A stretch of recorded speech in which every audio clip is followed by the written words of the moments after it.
Thank you all very much. Again, I am Matt Pinnell. I'm the state party director for the RNC. And in my role, I wake up every morning worried about the health and well-being of state parties all across this country. And I can tell you that your state party is in great hands with Jennifer Horn. Chairman Horn.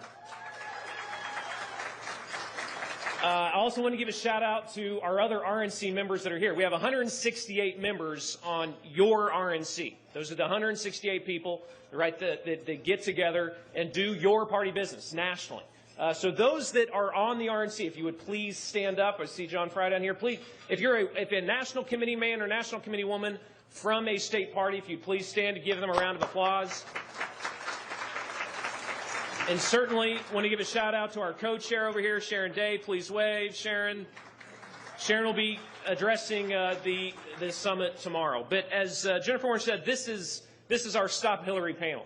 And it is true, we have a great panel here to kind of talk about that. I want to introduce who we have up on stage here first. I'll go from here down. Sean Spicer is with us, the Director of Communications, but also now the Chief Strategist, which is another way of saying he's a big deal inside the RNC, the Chief Strategist of the RNC during a presidential cycle.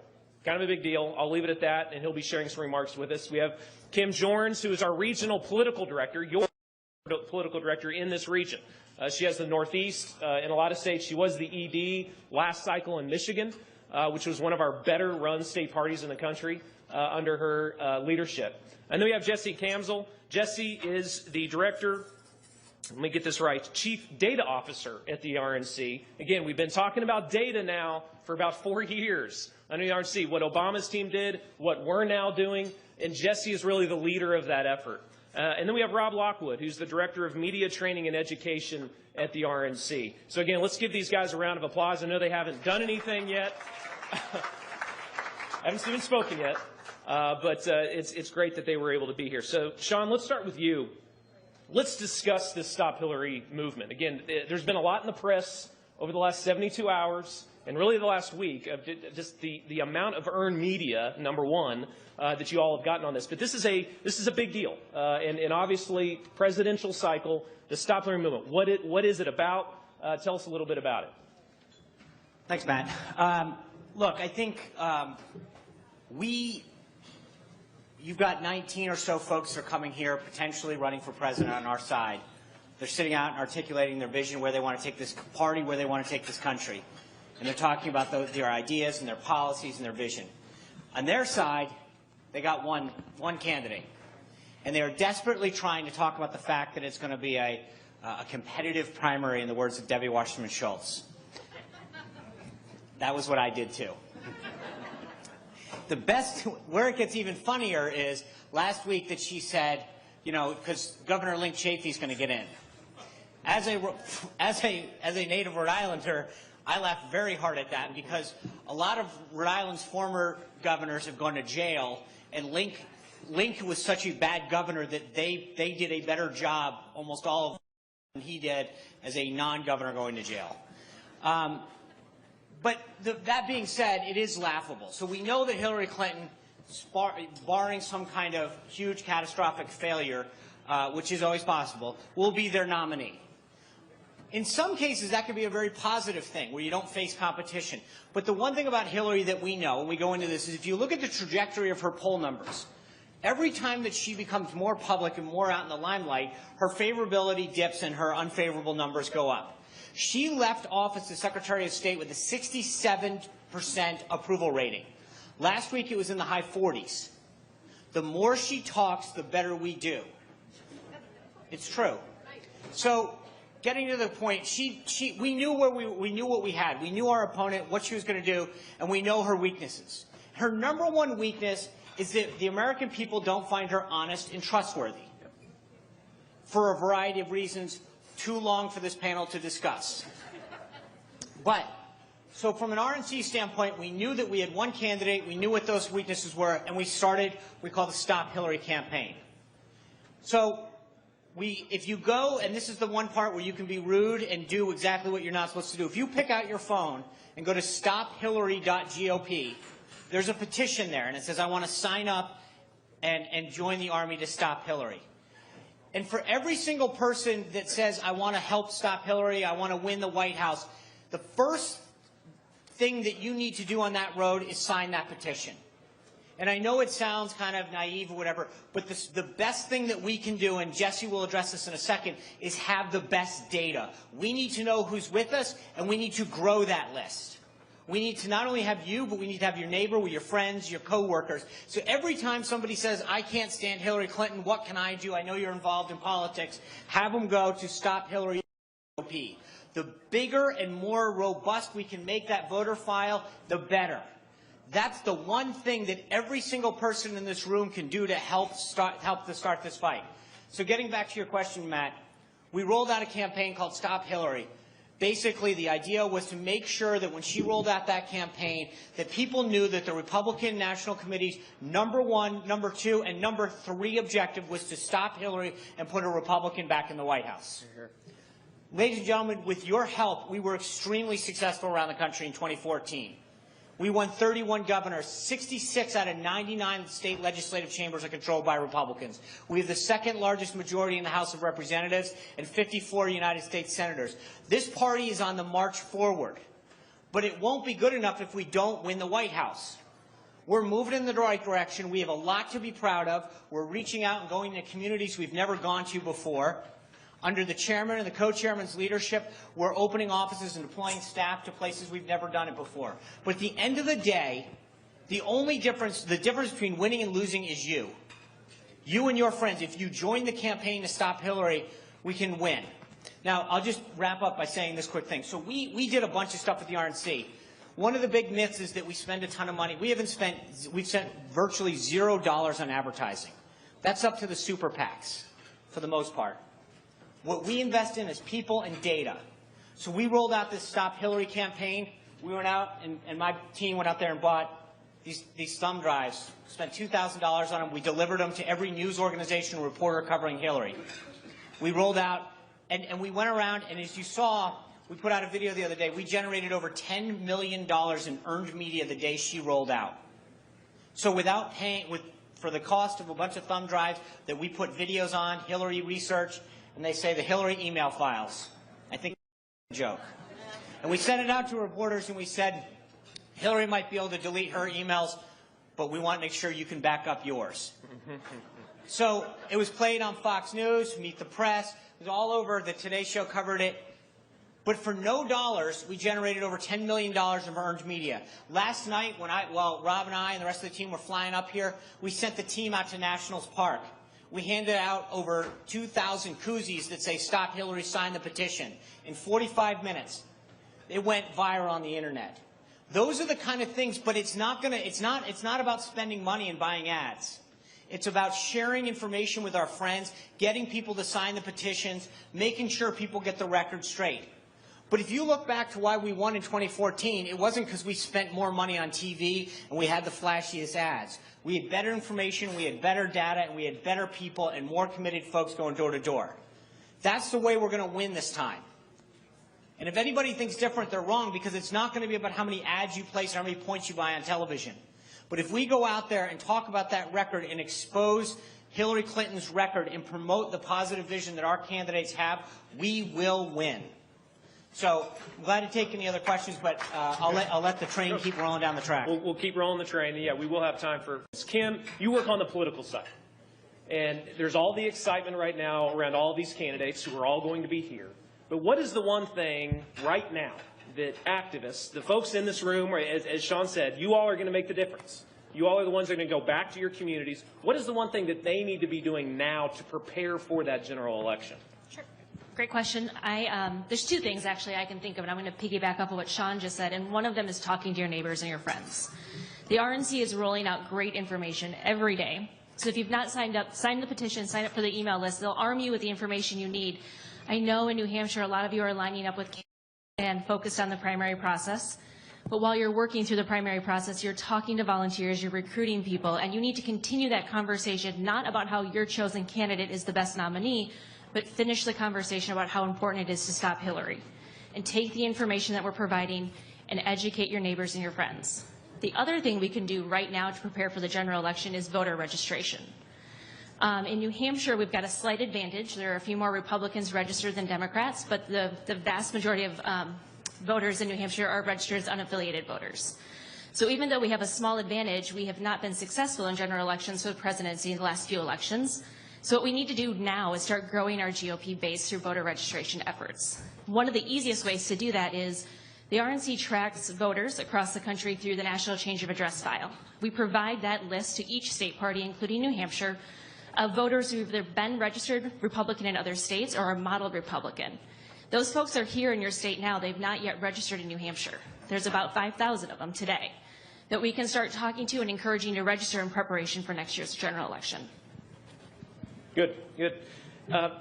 Jesse, again, being the chief data officer, again, we've had to hear now after that 2012 election all about OFA, all about what a robust data operation they had.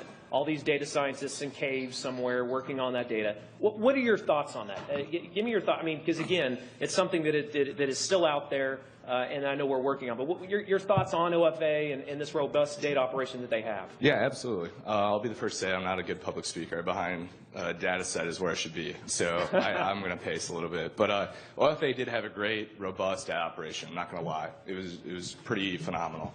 But I don't know why it's relevant anymore. It was designed for one candidate and one candidate only in a few number of states. Essentially, we have this term in data that data can get stale pretty quickly. We have a very changing environment. The way I like to think of it is, let's say you fly an airline and that airline really, really makes you upset and you never fly that airline again. Essentially, you're going to change to a different airline. This is a data point that needs to be captured on all sorts of issues. It could be education, it could be energy, whatever you want. So essentially what we need to do is we've been capturing that data for the last 20 years, and we continue to do it. OFA's data, I'm willing to bet, has become stale. It hasn't been changing, it hasn't been dynamic whatsoever, which I think really gets us at a really good advantage. The one reason why I think that we might be stale is I don't have Chipotle customers, so I might be 3 days behind. Now, following up on that, though, that data, though, it can be rebuilt, though. I know it was specifically kind of for Obama before, but following up on that, could it be rebuilt? In some ways, yes. In most ways, no. A lot of this stuff is coming from government entities that you cannot get again. Since they've been able to just table the data set, they're just losing time as we go throughout time. So essentially, you can't even buy a lot of this data. So they are going to be way behind us for a very long time, I believe, just because they didn't take the actual steps to keep the upkeep of data. Okay. Now, and again, I know there's been a lot of stories. Again, we've had the big earned media push, but there's also been a lot of positive stories about how the RNC has caught up after 2014. We went head-to-head with them in these targeted races that we've caught up and in some ways surpassed in the data front. Again, that's where all this money that we've been able to raise at the RNC, the biggest portion of it has been going to that rebuild on the data side. Where are we now, and is that true, again, that we've caught up and in a lot of ways surpassed where they are? I completely believe that we've leapfrogged them in the data front. Essentially, one advantage that we have, just to give an example, is, back in 2008 when Hillary was first running for president, we're actually collecting a lot of data on her and the president at the time. I doubt that they were doing it for our same candidates. So we're going into this election knowing the people in a state like New Hampshire that actually were supporting Hillary at that time. We want to identify why they were supporting Hillary at that time and see if we can change their mind. Why would they be doing that? I'd be very, very surprised to see if Hillary actually had the same information on any one of our candidates. So if she does, it's probably sitting in a server in our basement somewhere. Thank you, Jesse. Rob Lockwood, again, Director of Media Training and Education. Rob, talk about it. Rob goes all across the country. I do a lot of training for state chairmen. We do kind of regional fly-ins, and Rob comes. He's and one of the guys that I use to come to these and do a lot of the comms training. And on that front, we touch on a lot of times on the social media side. Rob, tell me again on that, because that is a big part of these presidential campaigns, and that's obviously a big movement. What are some of those rules that have changed on the social media side, and some of the most effective strategies, frankly, that we can be doing right now on the social media front? Okay, can everybody hear me okay? Now, No. now There you're we on. go. You're on. For people on their phones, how many people use Twitter or Facebook on their phone? And if you don't, how many use it on a desktop at home or a laptop? What's a desktop? A desktop, I know. I'm 27. I sound like I'm a dinosaur. How about Pinterest, Instagram, any of those? Not so much. So it's pretty consistent with the electorate overall. So social media and how it's going to impact this election, I think, is a hot topic. It's something we talk about. And if you were in Concord about a month ago, we did a longer presentation on it.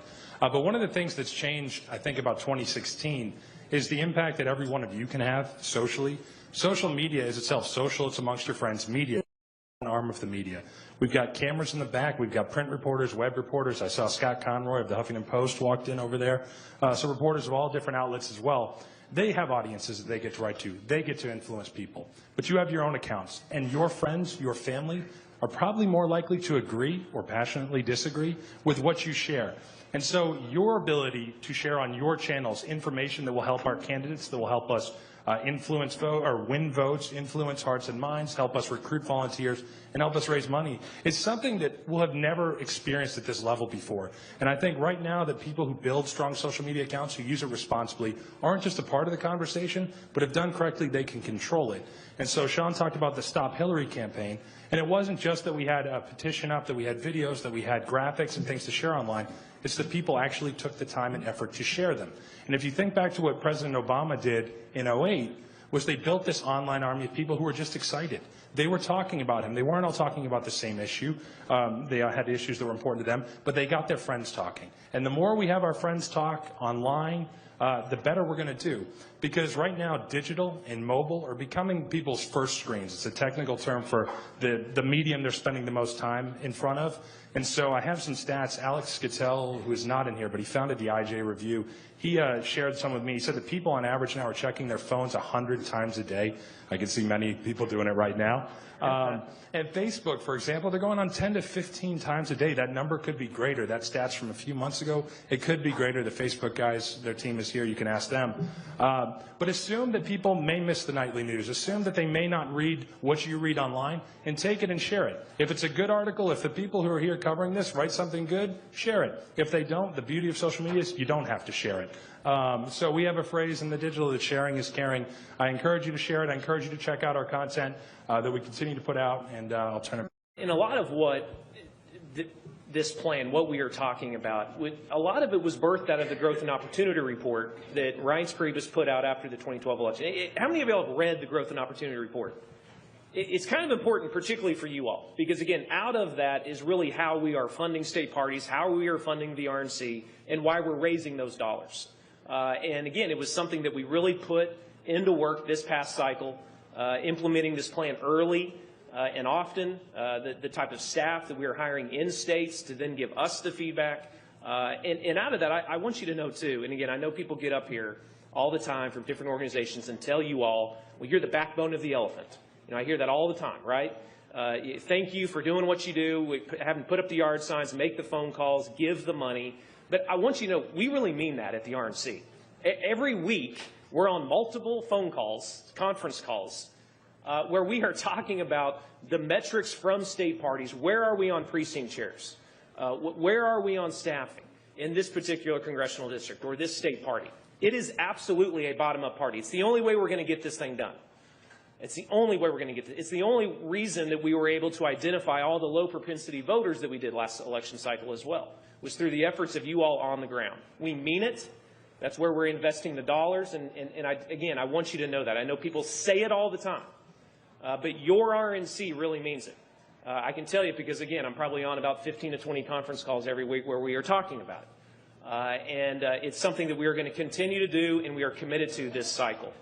So with that, let's open it up for a few questions for our panel. I see already a few hands going up. Right here. Thank you very much. On the data side, have you looked at voter fraud data? Absolutely. One of the big things that we do essentially is it's a really hard thing, to be honest with you. Every state has very different election laws. You get a state like Wisconsin, even New Hampshire, which is the same-day election state or same-day registration state. It's really hard to actually prove that at the time in which they're registering to vote.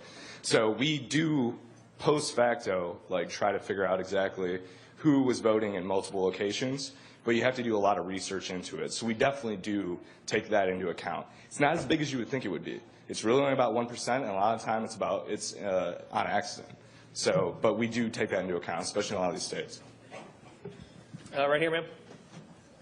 Oh, right here, I'll just point. Yeah, just look at me. This is for the data also. Do you know what happened with the campaign in 2012 where a lot of us were trained to work at the polling booths, and then we were supposed to get numbers and call them back, and it was supposed to be this really big deal, and it was going to really help them to identify who to call because they hadn't voted yet and stuff, and like it was a big failure. I know what you're speaking of, the program. That was actually embedded in the Romney campaign.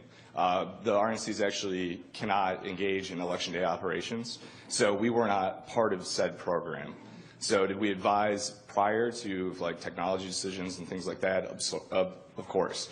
But on the actual whatever collapsed the program or whatever, did not work, I can't speak to that because I'm not a Romney representative.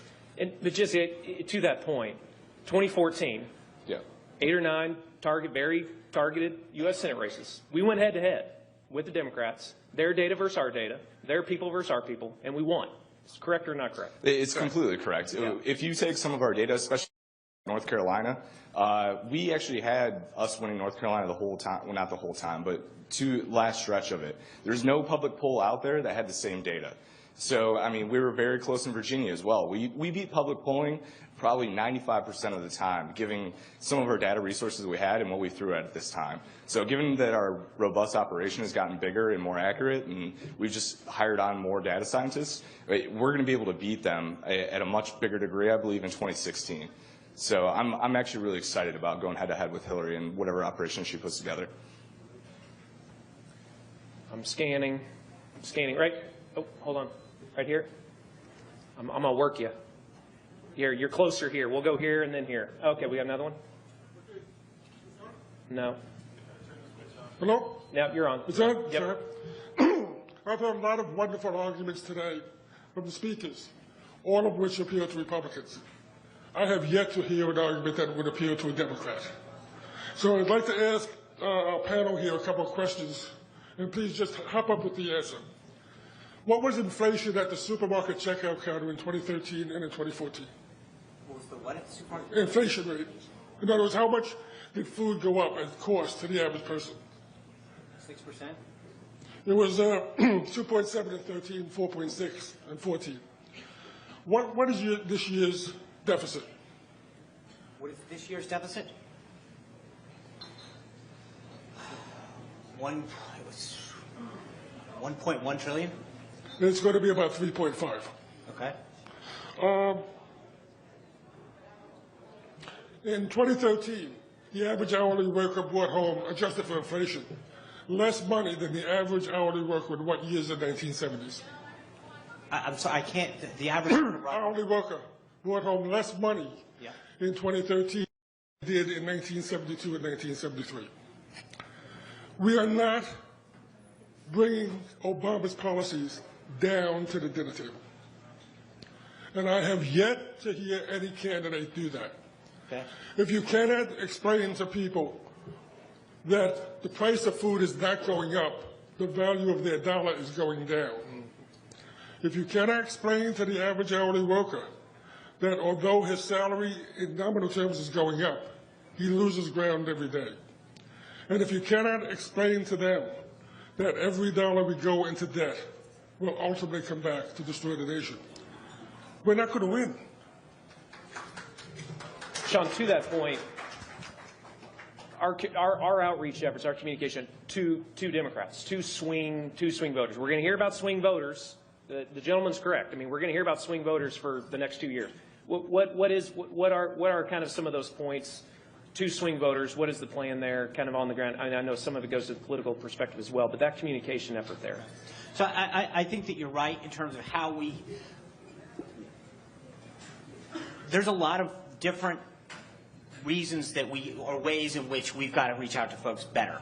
I think, frankly, as Republicans, too often we try to win arguments, and this has been a constant refrain for the last several cycles. We go through and we talk about math, why we want to balance a budget, why we want lower tax, why is 27% rate is not acceptable. We need a 14, whatever that number is. We get wrapped up in numbers. No one wants a balanced budget because we're like really committed to math.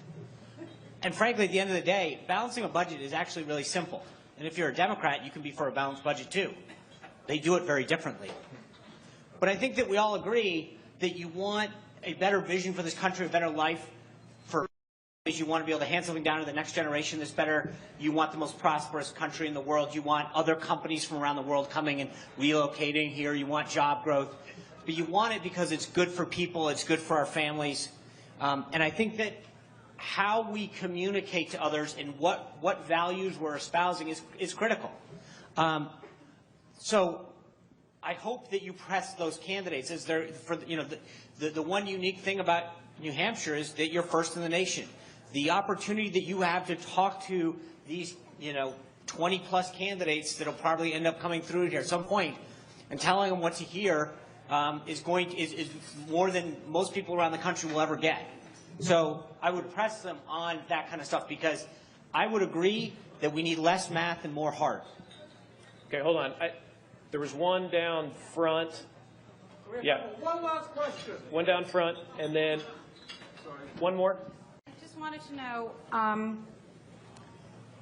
you had mentioned your data collection and that you were going to beat the polls. Do you think you could beat the Q poll that comes out of Quinnipiac in Connecticut? And what is going to be the difference in your data collection technique, specifically for the independent variable of how a voter self-identifies with their political party? Because that's a very fluid independent variable as opposed to something like age and gender, which is pretty fixed. Absolutely. We struggle with this problem all the time. I speak to like Fortune 500 companies all the time. I actually will be at the Big Data Summit here in a couple of weeks speaking to them. They're actually jealous of our operation. They literally say that to us. The reason why is have you ever had anyone come knock on your door or give you a phone call to drink Pepsi over Coke or Coke over Pepsi? Probably not, right? We actually have a volunteer base. People are passionate. Our data collection is out of this world. I collect data scientists just because the fact that we sit on so many records of data. Back in 2014 cycle in October, we were processing about 1 million records an hour of just raw voter contacts, which is crazy. We also, at the same time, we realize our volunteers don't want to talk to Democrats. They want to talk to swing voters, want to talk to Republicans. So we actually do it on our own to make sure that we're talking to Democrats. When Pernell was talking about the fact of us contacting low-propensity Republicans, we also had to make sure that we were the low-propensity Democrats were also not churning out. So we need to keep an eye on both sides of the aisle to make sure that what our techniques are doing are actually fulfilling. So that's why I think we actually were able to beat public polling, because we were getting a broad base, and when they were doing survey sample sizes of like 500 a month, we were doing 1,000 a week in every single targeted state, plus the voter contacts that the political team was doing. Sean, so we have so much information. Random selection? What do you do for cell phones? When I worked on a gubernatorial campaign, hours and hours I spent making phone calls, and they were dead hits. The majority of my hits were dead hits. Sure. If you don't get the cell phones, you're losing a substantial portion We of the guarantee population. that every single sample is at least 30% cell phones, mobile. We also will make sure that we have an online audience as well. For people like me, that's not going to answer my cell phone. I'm not going to answer my landline. I don't have a landline. So obviously you're going to have to reach me online. We've accounted for all that, and I think that's why we're able to beat public polling. Yes, it's a little bit more pricey, but it gives us more accurate results at the end of the day. Okay, last question. Again, Jesse will be taking autographs and questions in the lobby. Okay, So, this yeah. is the question I'm really worried about. In Connecticut, boo us, we're bad. When Blumenthal came into the race, or that's a perfect example. We went after him, got him out of the race. The Democrats said, big loser, got Blumenthal, right? I'm worried about this game with Hillary. Hillary's bad, we all got it, we're all in the room, we believe you. We do this, go get her, petition her out. If they, the Democrats, I'm making a wild guess, see how bad it's going, they'll yank her. And then they'll put in the pretty whatever the hell they pull off the shelf. What are we going to do? Good question. That's a great question. So let's look at B team. Joe Biden. Martin O'Malley, who, let's just look at Martin O'Malley's record in Maryland. Term limited out, his lieutenant governor goes to run, who was the architect of their Obamacare rollout, which was an abysmal disaster. Larry Hogan run. I mean, you know, a Republican won in Maryland over Anthony Brown, his successor. I only say that because O'Malley couldn't even carry his own lieutenant governor in Maryland. That's insane. I'm not too worried about him. Link Chafee, again, I'm not going to spend.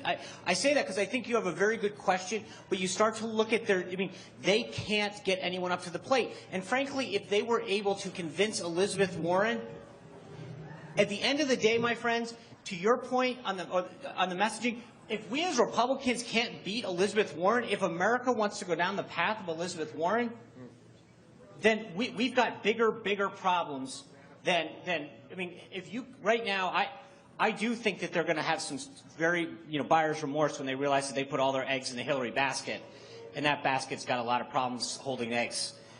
But if you look at their B team, normally that's a big concern. Right now, there's a difference. Blumenthal had been AG for a long time. I mean, he had a record in the state. Their B team, I mean, look at this. We got, of the 20 people that you're going to see this weekend, there's none of them that I couldn't see being an amazing president.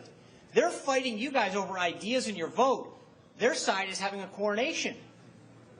And I mean, you look now for literally whoever doesn't make it on our side, you've got at least 10, 15, 20 years of top-tier candidates on our side. On their side, I mean, they got Hillary or nothing. They're basically trying to figure out how to groom Chelsea. Be careful. That's how we lose. That's how we lose. You haven't even Mr. Webb from Virginia is excellent, right? Be very right. Be careful. Okay, I will be careful of Jim Webb. This is as someone who's interacted with Jim Webb a few times, I know that he is a smart man. He's not someone that's very people friendly. He is not. He chose not to seek re-election. Again, I'm not saying I'm taking them lightly. Don't get me wrong. That's why I said it's a very insightful question. I think that you can never ever go into a campaign and not take it seriously. But I think that when you really look at the analysis of this, there's a reason that no one has stepped up to the plate on their side so far. Is because they can't raise money. There's no enthusiasm. Their own base won't give anybody above a few points as an alternative to Hillary. So I don't discount it.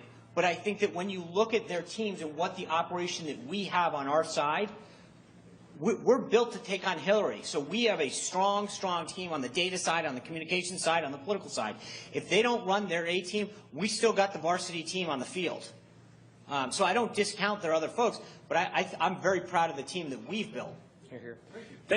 Another round of applause for the panel here.